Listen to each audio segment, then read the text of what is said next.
আস্তে করে টাচ হবে, হয়েছে? ভিডিও শুরু হয়েছে, তাও তো কথা বলতে শুরু হয়েছে, তা খ্যাপা যদি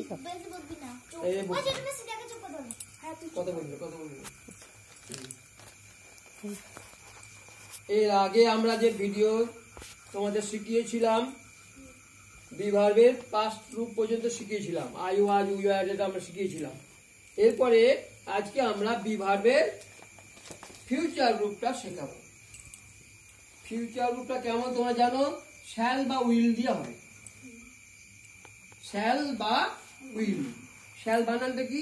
SHALL, শ্যাল। আর উইল হলো WILL। হ্যাঁ, আর তো আমরা জানি বাকিগুলো, I shall be, we shall B. এটা আমরা আজকে শিখবো।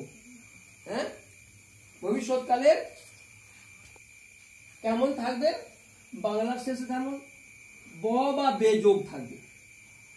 ব বা বে যোগ থাকলে আমরা ভবিষ্যৎকাল ধরবো বা ইংরেজিতে ফিউচার টেন্স ধরবো।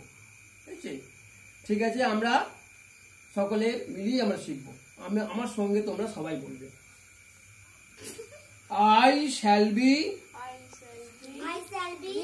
We shall be. আমি হব, you will be, you will be. তুমি হবে, তোমরা হবে।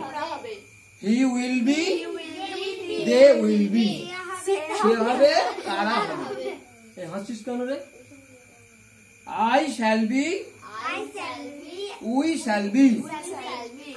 আমি হব, আমরা হব। You will be, you will be. তুমি হবে, তোমরা হবে। He will be, they will be. সে হবে, তারা হবে। তাহলে আরেকবার আমরা একসঙ্গে সবাই বলবো। হ্যাঁ, আর এর সঙ্গে আরো আছে কি, যেমন হি ইজ, সি ইজ বলি না, এমনি এখানে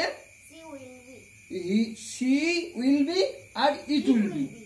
হ্যাঁ, সিঙ্গুলার নাম্বারে হি সি যেমন আছে, হি উইল বি যেমন বলি, তেমনি she will be, it will be, এটা যোগ হবে। ঠিক আছে, তাহলে আসল রূপটা এবার আর একবার আমরা সবাই মিলে একসঙ্গে বলি। I shall be, we shall be. আমি হব, আমরা হব। You will be, you will be. তুমি হবে, তোমরা হবে। He will be, they will be. সে হবে, তারা হবে। ঠিক আছে, এই পর্যন্ত আমরা রাখলাম। এরপরে আবার ছোট করে এর পরের জিনিসটা আমরা সেটা শেখাবো।